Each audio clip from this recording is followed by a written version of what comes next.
Emergency services play a really key role, so they can come along and provide the technical support, particularly in a health emergency or a medical emergency. So they are really key responders, but the first people that come to help us are the people standing next to us at the time, whoever that is, total stranger or a partner or a neighbour. So everyone is having that conversation as community, as first responders. The other reason emergency services are talking about that now is in the changing world that we live in, the changing climate, we realise that we will be overwhelmed in emergency services. We are not going to have the resources to respond to everybody as we would like to and as we need to.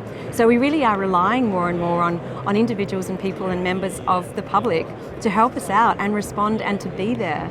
So whilst responding is innate and something that we do, we can actually do more than that. We can start equipping people with skills, knowledge, information, which gives them power to be even better responders and helping out. So there's things that they can learn so they can provide a better response when they're first there. We need to change this idea that the public is a liability and really see them as a resource.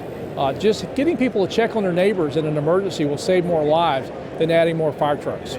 So our presentation this morning was building remote smart communities. Hazard smart communities, I think it was, in Northern Australia. So it was really a project that was built from the ground up. So Indigenous peoples themselves had said that they wanted more of a say in how emergency management response happens in communities. So they say there's a structure there, but it doesn't necessarily reflect what Indigenous people think about hazards and how they respond to hazards and prepare for hazards, and really trying to make the two systems align better, like the Indigenous peoples' reactions to preparing for hazards and what the Western concept of hazards and preparing for hazards is, and trying to get them more closely aligned so that it works better for everyone. One of the things I think that's really interesting about this whole field is that almost unlike any other realm of government, the fire and emergency service industry has a devolved power system anyway, which is the volunteer brigade structure. They're interested in getting practical outcomes delivered on the ground where it matters most. And all we're talking about is adapting that a little to match the cultural settings of these particular first Australian communities. Much as we talk about first responders being the SES or the emergency personnel, my argument is that the first responders are the locals. They're the neighbours, the friends, the families.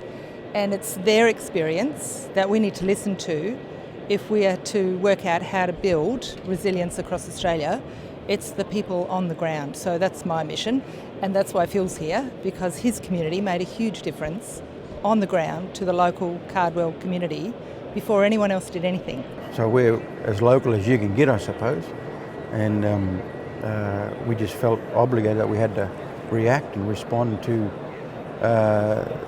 this disaster. But you know, that's been going on for years. This sort of business is nothing new, but yeah, we felt obligated. We had to respond to it. Yeah. And when I first met Phil, one of the things he said, he probably said it half a dozen times in our first conversation. He said, black, white or brindle, we're all part of the community. So from the outset, Phil was all about an inclusive approach to who the community is. He wasn't just helping his local Aboriginal community, he was helping everyone, black, white or brindle. Cyclone never discriminate.